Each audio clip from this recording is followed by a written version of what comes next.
What's going on, guys? Welcome back to the channel. I hope everyone is healthy and well today. Thank you so much for joining me. Today, I bring to you a video that might perhaps piss you off. Let's go ahead and jump right into it. Feel free to check out the Twitch in the description. Shout out to CTV News. Original video link will always be in that description. Always. Today, we got Canadians need to be prepared. Face new security measures at the border. Oh, boy. Once again, we got another border update. Canadians traveling to the U.S. are facing new rules at the border after U.S. President Donald Trump signed an executive order on stricter requirements for foreign visitors. Oh, so it's official. He doesn't sign. Okay. We regret that we're not going down. In a sense, we met some great Okay, well, all right. Foreign visitors. Everybody else. All right. people, some great Americans, some great Canadians at the RV parks we stayed at, and we enjoyed our stay down there. Under the order, the U.S. Department of Homeland Security must ensure that all non-Americans staying in the country for more than 30 days register with the government. The new measures that come into play December 26th expand security screening, including mandatory fingerprinting and photographs for visitors. I'm going to keep it 100. If y'all visiting y'all families and stuff, if this is not work-related or emergency-related or anything, man, you got to stay for 29 days and get up out of there. So you got to go through that whole process. Just stay for 29 days and get up out of there. And then what if you came back like 2 days later? It don't count. Or is it like only a certain amount of days out the year? How many days out the year can you stay in this country? Or is it just like, if you're here for more than 30 days, sign this. If you got to stay for another 30, sign this, right? Or is it like, can they do the 30, leave, come back 2 days later, across that border again, do another 30? Let me know. I'll finesse the system. Stop playing with me. With me now is including mandatory fingerprinting and photographs for visitors. With me now is Warren Creets. Am I tripping? That's my eyes. Why is lights moving like that? Fingerprinting and photographs for visitors. Oh. With me now is Warren Creets, certified specialist in immigration law. Warren, thank you for being here. Thanks for having me. So these new measures at the U.S. border include things like mandatory fingerprinting and photographs. Let's start here. What do you make of all of this? We spoke about that fingerprint and photographs. You can have a photo of me all you want. You guys see me on YouTube, take a screenshot. That's a photo right there. It's a photo. But you're not fingerprint ID me. I'm not going to jail. I'm not an ex-convict. I'm not a juvenile delinquent. I didn't commit a crime. What do you need my fingerprints for? The airport don't even need your fingerprint. They got the passport and stuff. You got my passport and my ID stuff. What more do you need? You know, don't get me started on that. Fingerprinting and photographs. Let's start here. What do you make of all of this? Well, the name of the executive order to which you referred, which was signed by President Trump in January 20th of this year, is called Protecting the American People Against Invasion. So it's got a pretty embellished title. Canada's included in the list now. We used to be exempt from almost everything. But Canadians, and I mean Canadian citizens, including permanent residents, are now required to register. I mean, the adjudication at the border is a lot more thorough, a lot more detailed, and perhaps at times a lot more hostile. Yeah. There's two reasons for this. One is the Trump administration is requiring U.S. Customs and Border Protection officers to be that way.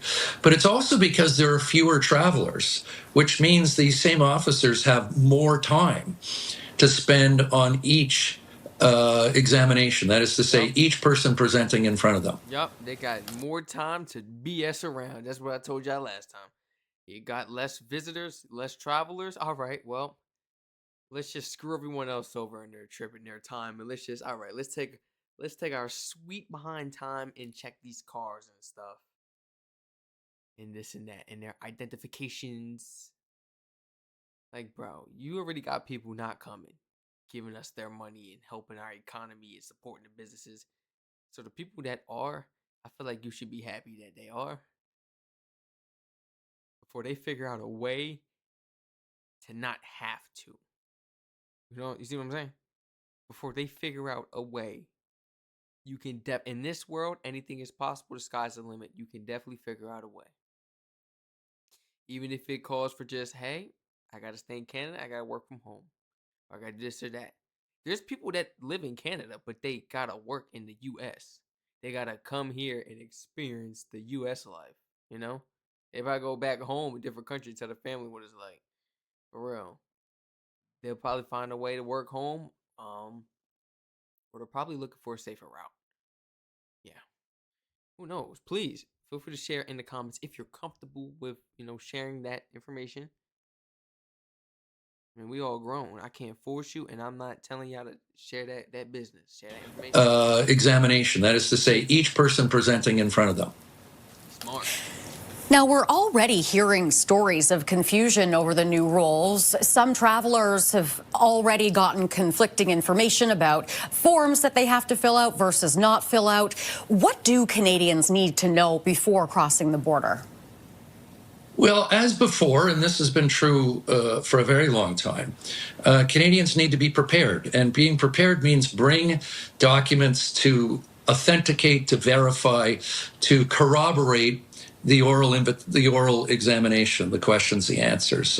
Border officers want to see third-party authentication or verification. So they want to see that Canadians are domiciled in Canada, that is to say they're living here, and they're going to America for a temporary purpose, which will be explained by the traveler. But the traveler needs to take documents, proof of, their domicile, their home, their rent, their tax paid, their bank accounts so that they're self-sustaining, any and all documents that demonstrate that their pied-à-terre, this is a French term for their foot on the ground, is more centered in Canada than anywhere else. And they're only going to the States for a temporary purpose. So make the job easy for the U.S. border officer. I always use a term in my law practice called feed the baby the pablum. Just give the officer everything that they need to make their job easy, and the border crossing should go smooth and easy.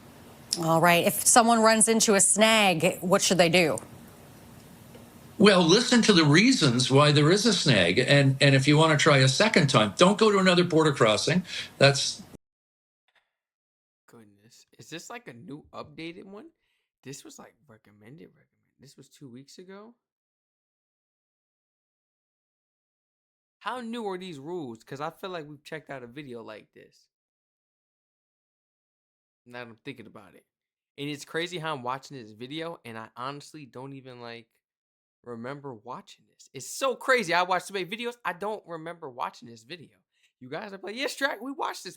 Maybe I'm going crazy. I guess we got a new input on this. Are there any? Wait a minute. Am I tripping? Not appreciated by U.S. border officers. Don't just drive down the border and go to another place or go to another airport. Leave.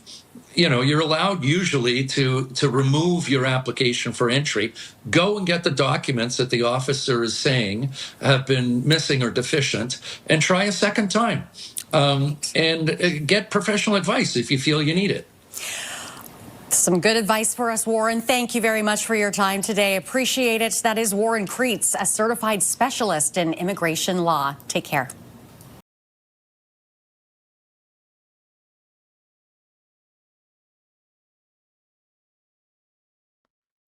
Wait, I didn't hit the thing.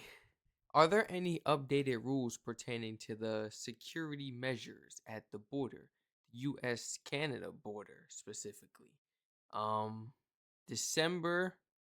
Wait, I want to put the date so that it's very let's see what it gives me. If not, I want to put the date.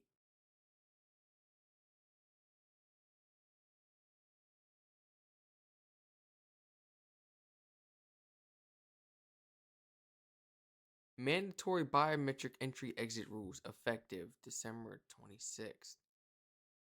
Today? Today I'm making this video? Wait. Facial biometric. This starts today? Today I'm making this video, guys? Wait, did this happen for a reason? You guys, wait. Y'all smart. Bro, y'all are so damn smart. Y'all recommended this video again. This was like a completely different thumbnail, everything. Wait. Y'all recommended this video again? Is this updated or is this another video? Basically hoping like I would react to it the same day? Or something like that? Or like soon to this date? Wait, this is effective. This started today. I'm making this video December 26th, 2025. Oh, crap. Wait, the new Department of Homeland Security requires all U.S. citizens, including Canadian citizens, to be photographed upon entry, exit, and, the fingerprint. This rule removes previous exemptions for most Canadian visitors and applies across all modes of transport, including land ports, airports, and seaports. It's everywhere. There's no way of escaping it either. You know how I would say, what if I go to the airport? Or if I take a boat, then what? There's no way of escaping this. Frankly, I've never been. It's interesting. A boat? Boat. Oh, man.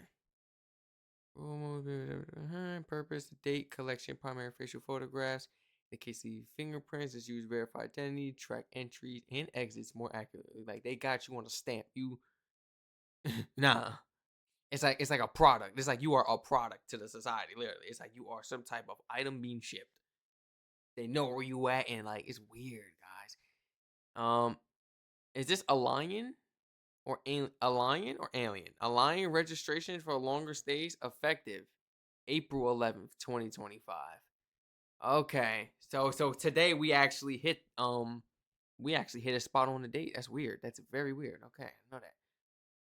I didn't know that actually before last video we checked out pertaining to this, the security measures at the border, because we didn't actually read up on it and it didn't provide that information in the video of when the measures actually took place. I thought these measures been, took place. Since June, updated entry proclaim.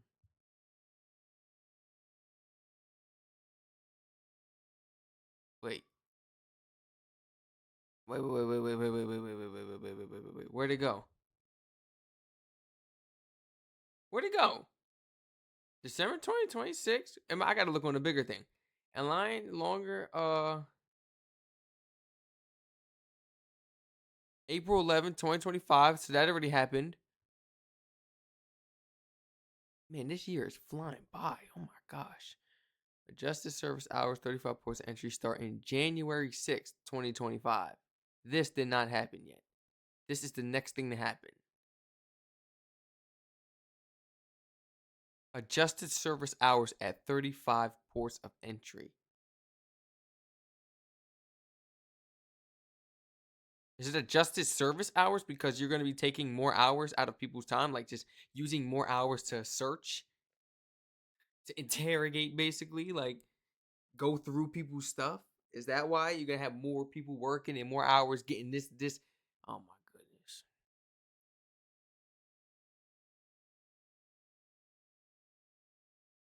Updated entry, proclamations,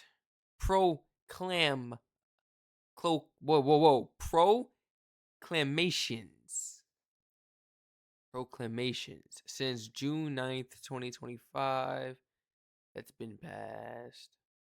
All right, so we're waiting on one more thing, and that's like a settle of one list of events, like when these things happen. This is like weird. This is weird. How are you guys dealing with this? Oh my gosh. This is really weird. Are you guys like cool with this? Of course not. But are there some of you that are like, maybe you have to work in the US and it's like, I have no choice, man. This is what I got to go through. Um, of course, if it's the 30-day, right? The 30 days.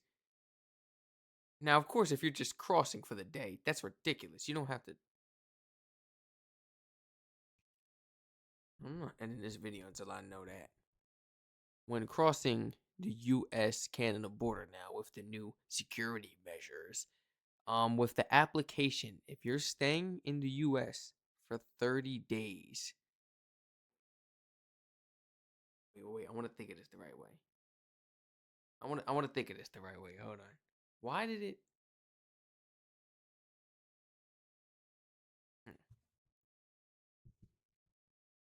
When crossing US Canada border, say if a Canadian had to work in the US and they had to cross the border every single day, would they have to use the fingerprints and do the facial ID recognition at the border for security measures, or is that only if you are staying 30 days?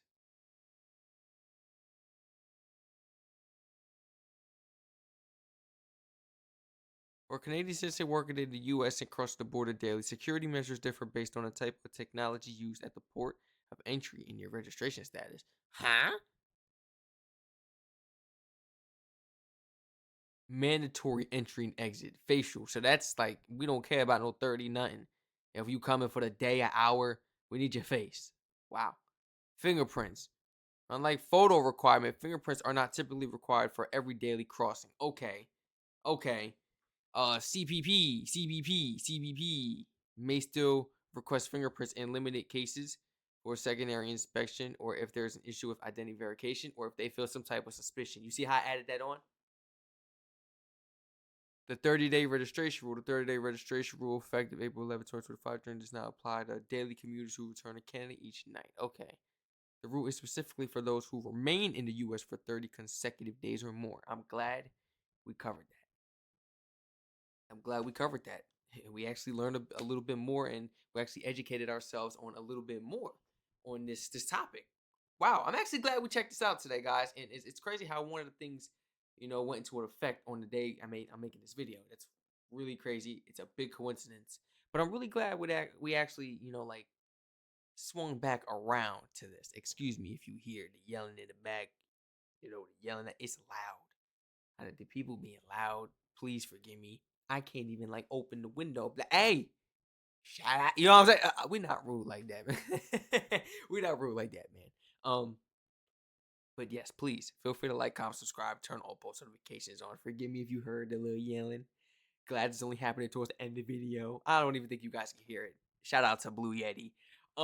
Yeah, feel free to share your honest thoughts and opinions down below in the comment section. Feel free to follow me on Twitch, please.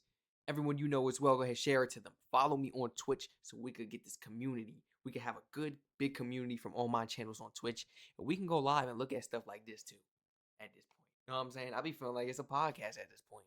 This is a reaction channel, But sometimes these videos be long like podcasts, guys. Might have to make a podcast channel. I have everyone from, all my channels on there. We could just look at a series of world events. But this right here was great. I enjoyed, learning about this and going more into depth about this, understanding it more, because there were some things I didn't catch on the first time, actually. So please feel free to educate me down below in the comments on anything else you feel I missed or you want to include. You want to include onto this topic, onto this amazing video we reacted to today. Stay safe, everyone, and I hope to catch you all in the next reaction video.